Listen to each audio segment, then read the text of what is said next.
Seguimos en Nativa Nos Conecta, esto es Pulso Informativo, nos encontramos en San Borja, en el domicilio del ex vicepresidente del Congreso de la República, Luis Roel Alba, para consultarle algunos temas de coyuntura. ¿Cómo está, doctor? Buenos días. Muchas gracias por tu invitación y por tu visita y saludos a toda tu audiencia de Pulso Informativo. Muchas gracias. En principio, ¿qué cosa es un antejuicio y una vacancia? Y esta pregunta, lógicamente, deviene a partir del caso de la presidenta Boluarte. A ver, acá hay que diferenciar que son dos procedimientos parlamentarios. En el caso del antejuicio político es un tipo de denuncia constitucional que se presenta para que a un alto funcionario, entre ellos la presidencia de la República, se le pueda levantar la prerrogativa para que, si de este caso el Congreso aceptara levantarle esta prerrogativa, el Ministerio Público pueda iniciar las investigaciones y la denuncia formal ante el Poder Judicial para que se inicie el proceso judicial. En el caso de la vacancia, lo que se busca es que si se obtienen 87 votos en el Pleno del Congreso, ya la Presidenta de la República dejara su cargo y lo asuma temporalmente el Presidente del Congreso. Desde su punto de vista, doctor, ¿qué se ajusta más al contexto de la presidenta y la cirugía que se practicó? A ver, para el caso del antejuicio político, puede ser no solo antejuicio político, sino inclusive juicio político, que es la otra manifestación de la denuncia constitucional, que es por infracción a la Constitución.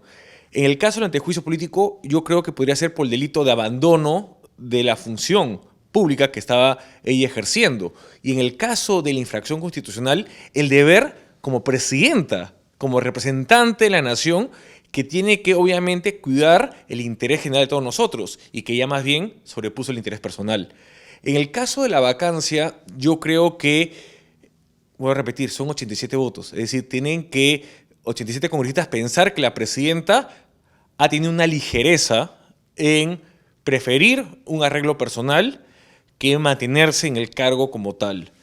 En ambos casos depende mucho de los congresistas, de cuántos de ellos quieren que Dina Boluarte deje la presidencia de la República y que asuma el Congreso temporalmente.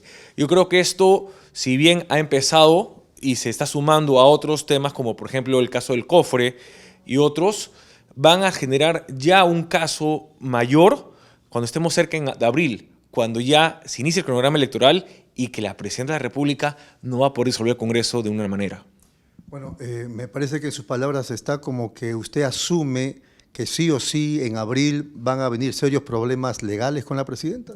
Yo creo que ya la presidenta, su estatus como tal, va a perder peso. En el caso de que el Congreso ya no la sienta útil o ya no perciba que va a ser tal vez una manera de oposición, inclusive una oposición que ahora es bastante débil, oposición en sí a los intereses del Congreso. Bueno, esto se venía escuchando ya tiempo atrás, pero ahora que estamos a puertas del próximo año y usted es un político reconocido, ha sido vicepresidente del Parlamento, asume que puede suceder. Claro que sí. Hoy ha habido este concubinato, este matrimonio no dicho entre la presidenta Dina Boluarte y el Congreso actual, ha sido solo por intereses comunes, sobrevivir hasta el 2026. Pero ya el Congreso lo va a lograr en abril del próximo año de 2025, porque ya constitucionalmente ya no puede Dina Boluarte disolver el Congreso. Entonces el Congreso ya va a poder vivir sin ella, ya va a poder sobrevivir sin necesidad de la presidenta, mientras que la presidenta va a tener que ver cómo sobrevive sola. Más aún, y sí rescato lo que dijo en su momento el congresista Roberto Quiabra, ella misma se genera los problemas. No es que el Congreso le esté fiscalizando, generando problemas a la presidencia, sino es ella misma la que se lo genera y es ella misma que se está poniendo la soga al cuello. Doctor, ya que usted está entrando a esos terrenos, estamos hablando de un Congreso, digamos, dirigido, manejado, guiado por las fuerzas de Keiko Fujimori, de César Acuña, de Vladimir Cerrón, ¿así más o menos usted lo ve? Yo creo que son las fuerzas que hoy la sostienen en el Congreso. Son las fuerzas mayoritarias. Y además otros intereses particulares de cada congresista. Porque, a ver, seamos sinceros, si se quisiera hoy por hoy llevar una denuncia constitucional y que llegue hasta por lo menos antes de la acusación formal ante el Pleno, se podría hacer, pero no se hace porque obviamente la gran mayoría del Congreso, que representa justamente la bancada de estos partidos que están estas personas dirigiéndolos, presidiéndolos, no lo logran. O si por lo menos quisieras que la presidenta vaya al Pleno a sustentar alguna moción de vacancia, por lo menos para que sustente, para que vaya, para que responda a lo que no responde a la prensa, que no responde a la ciudadanía, tampoco lo van a hacer. Entonces tenemos un gran problema en cuanto a que este Congreso, hasta que Dina sea útil, Dina Boluarte le sea parte de su estrategia para subsistir a 2026, la va a mantener en su sitio. Pero acuérdense, en abril del próximo año es otro cantar. Me llama la atención su punto de vista porque hay algunos que dicen, ese es un discurso del comunismo, de los caviares, de la izquierda. No, porque si estamos hablando que también Valdemar Cerrón está acá justamente, en este grupo de bancadas con representación también a nivel nacional en su partido como Perú Libre. No estamos hablando solo de la derecha o del centro derecha, sino también de la izquierda, que tiene un interés. Si no, Dina Boluarte tendría mucho más problemas porque para fiscalizar, existe mayores indicios para hacer una fiscalización mucho más eficiente por parte del Congreso. La fiscalización, ¿quién la hace ahora? La prensa. La prensa es el gran fiscalizador y si no lo tuviese la prensa, en verdad, la presidenta estaría viviendo en Disneylandia, estaría viviendo en el mundo de las maravillas en el cual ella puede hacer todo y sin que nadie la fiscalice. Muy bien. Frente a ese contexto, un Congreso manejado por Fuerza Popular, por Alianza para el Progreso, por Vladimir Cerrón y otros intereses parlamentarios, correcto, se bajan, se deshacen de la presidenta, asume alguien del Congreso. ¿Cuál sería el objetivo? ¿Cuál sería? Porque hay algunos que dicen se prepara un fraude, por eso se está haciendo de los estamentos del Estado lo que estamos viendo. Pero desde su punto de vista, ¿es eso u otra cosa?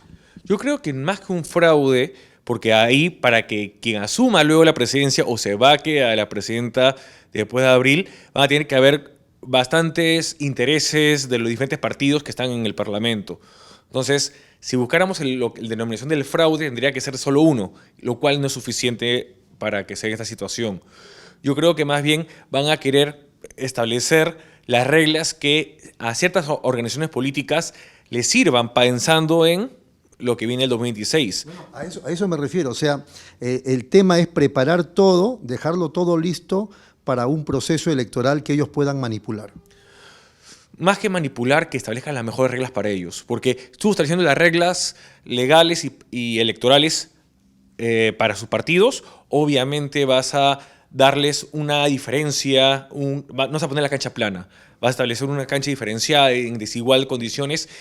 Y esto es lo que obviamente sí podría ponerlos a todos en una misma línea de argumentación o de coherencia para tener fines comunes. ¿Le parece a usted que eso está en camino? Yo creo que entre más nos acerquemos a la fecha de abril, al que inicie el cronograma electoral por parte del Jurado de Elecciones, creo que vamos a verlo. Más aún, ya se ha dado cuenta que varios grupos que en su momento apoyaban a la presidenta de la República se han ido alejando, también como estrategia política. Uno de ellos, Renovación Popular, cuyo alcalde López Aliaga, alcalde metropolitano de Lima, ha sido ya primero un aliado y ahora uno de los más cercanos opositores a ella. Entonces, ya se vende como candidato presidencial. Y exactamente. Entonces vamos a ir viendo, mientras más nos acerquemos a abril, posiciones que van alejándose de la presidencia para ser más críticos, inclusive opositores acérrimos. Muy bien. En ese contexto, ¿hacia dónde vamos, doctor? Yo creo que tenemos que, voy a repetir, la gran importancia de la prensa, de la sociedad, de fiscalizar. Si no fiscalizamos, vamos a tener un gran problema pensando en el 2026 y algo más cercano, en abril 2025. Porque ¿quién va a asumir la presidencia? ¿Quién asumiría la presidencia si Dina Boluarte se va? ¿Quién va a ser el nuevo presidente, por lo menos interino? ¿Qué le parece esta noticia que nos dio el Jurado Nacional de Elecciones ayer, que ya son 39 los partidos políticos en el partidor y todavía hay varios más en la cola? Mire, para abril del próximo año van a haber más de 40. Eso es más que seguro. Eso va a significar que va a haber una expansión del voto demasiado grande y que, más aún, no va a haber alianzas. Eso está más que seguro de que los partidos que tienen mayor tradición o mayor tiempo de existencia no van a formar alianzas, sino más bien van a buscar participar de manera directa sin colaboraciones de otros partidos, inclusive los nuevos, y que más bien los que han ido apareciendo no van a tener inclusive representación nacional, ni en el Cámara de Diputados ni en Cámara de Senadores. Yo creo que se va a mantener en ese sentido sí un status quo, pero sí va a haber mayor dispersión del voto, y que los que, por ejemplo, antes tenían 12 y 15% van a tener menos porcentaje, y eso sí, cuando vayamos a una segunda vuelta va a haber menor representación nacional. ¿No asume usted que quizá este año que viene, el 2025, pueda ser el año de las alianzas? Mire, yo creo que las alianzas se han dado durante el gobierno de Castillo, inclusive también en el gobierno de Boluarte, para sostenerse hasta la fecha de las elecciones. Luego de ello, esas alianzas van a dejar de existir porque cada uno va a perseguir fines e intereses personales individuales. Y eso es lo que lamentablemente afecta siempre al Estado, a la sociedad y a nuestro país. Por ejemplo, en el caso de Acción Popular, usted es acción populista, ¿miran, digamos, el tema de las elecciones a partir de una alianza o asume Acción Popular que va a ir solo? A ver, Acción Popular, desde que se ha instalado la nueva presidencia, la nueva Secretaría General y los directivos, hasta ahora solo se ha pensado en ir solos. ¿Por qué? Porque cuando hemos ido solos hemos logrado tener bastante avances y representación. Más bien, cuando hemos ido en alianzas no nos ha ido tan bien. La última vez que tuvimos una alianza en ese sentido fue con Valentín Paniagua y tuvimos poca representación nacional, inclusive con nuestros propios candidatos de nuestras bases en el Congreso. Entonces la decisión está tomada, ¿van a ir solos ustedes? Sí, lo más seguro que vayamos solos, y además porque creemos en nuestros militantes, creemos que nuestros militantes pueden ser no solo candidatos presidenciales, sino también candidatos a diputados, al Senado, a los gobiernos regionales y locales, porque esa es la mística de Acción Popular y queremos volver a esa mística, luego de todos estos escándalos que hemos tenido por malos militantes que por suerte la gran mayoría de ellos ya se han ido. ¿Podríamos mencionar algunos precandidatos a la presidencia de la República? Bueno, ya han habido 2 hasta 3. Los más importantes son Víctor Andrés García Belaúnde, que usted lo conoce como Vitocho, y también Alfredo Barnechea, que también ha sido nuestro candidato presidencial en su momento. No, eso fue con el APRA en el 85, si no me equivoco. Y lo interesante... Claro, Barnechea hizo un magnífico papel, salvo el problema del chicharrón. Exactamente, que ya creo que en estos últimos tiempos él ya ha reflexionado y obviamente la experiencia que se asume de esas situaciones lo mejoran como candidato. Y en el caso de Víctor Andrés García Belaúnde, lo que tiene es un plus de que él ya tiene una experiencia bastante vasta y además que es un militante de base, que ha nacido en Acción Popular y que nos representa en cuanto a ideales y valores. Usted dijo por lo menos 3 y ha mencionado 2. ¿Quién sería el tercero? El otro precandidato que se ha lanzado ahora último es Edu Martínez, congresista de Arequipa actualmente, pero claro, por eso le señalaba, de los 3, hay los 2 más principales, a mi parecer, son Alfredo Barnechea, que ya tiene experiencia como candidato nuestro a la presidencia y antes como precandidato también a la presidencia en las elecciones pasadas, y Víctor Andrés García Belaúnde, que ya todos lo conocemos, que es el popular Vitocho. Muy bien. Para terminar, doctor, un tema así muy rápido. Hemos visto en el caso de Nicanor Boluarte y de la fiscal de lavado de activos suspendida Elizabeth Peralta, que han decidido irse a la clandestinidad. Entonces, yo tenía entendido, o tengo entendido, que las órdenes del Poder Judicial deben acatarse. Y si uno quiere responder frente a decisiones del Poder Judicial, tiene los medios procesales. Pero parece ser que ya eso ha cambiado.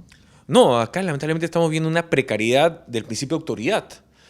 ¿Y por qué? Porque no solo son ellos, también acuérdense que antes hemos tenido al exministro Silva, que está escapado de la justicia, tenemos a Vladimir Cerrón también, que se ha escapado de la justicia, y todo bajo el argumento de que no, tienen el deber de resguardar sus derechos, su integridad, y tienen el derecho, entre comillas, derecho a la desobediencia de la autoridad, lo cual no es un derecho, porque, por ejemplo... Un agregado, hablan incluso y dicen, así tiene que ser en una primera instancia, porque esto tendría que ser ratificado por una sala. Eso es mentira porque las órdenes judiciales, si no son con efectos suspensivos, se acatan, y en estos casos no hay efecto suspensivo. Y más aún porque dicen, ¿no? Según el artículo 368 del Código Penal, hay la posibilidad de la desobediencia. sea el derecho, entre comillas, digo entre comillas porque no existe, de la desobediencia a la autoridad. ¿Y qué dice este artículo 368 del Código Penal? Dice, ¿no? El delito de desobediencia o resistencia a la autoridad. Este delito se comete cuando alguien se niega a acatar las órdenes de una persona con poder legal para hacerlo. Es decir, quien asume que está utilizando ese artículo para generar un derecho a la desobediencia, más bien está reconociendo que tiene un delito adicional por no acatar una resolución judicial. Y eso, por ejemplo, está pasando con Nicanor y con Elizabeth Peralta. Exactamente. Entonces, sus abogados, más bien que replanteen la estrategia de que se están argumentando de que el Código Penal les permite, no les permite. Más bien, le están generando un problema a sus clientes porque luego el Ministerio Público puede decir, muy bien, te inicio otro proceso y te denuncio por cometer el delito de desobediencia a la autoridad. Hay muchos casos, doctor, donde a partir de la detención preventiva digamos, encarcelada a la persona, pero los medios procesales de su defensa lo liberan. Claro, para eso existe los medios procesales, para eso existe la doble instancia, para eso existe el derecho al recurso. Ahí sí existe un derecho al recurso para impugnar las decisiones de primera instancia o de instancias inferiores. No existe un derecho a la desobediencia o de no acatar fallos judiciales. Listo. Doctor, ha sido muy amable. Muchas gracias por su presencia. Al ex vicepresidente del Congreso, Luis Roel Alba. Pausa, volvemos.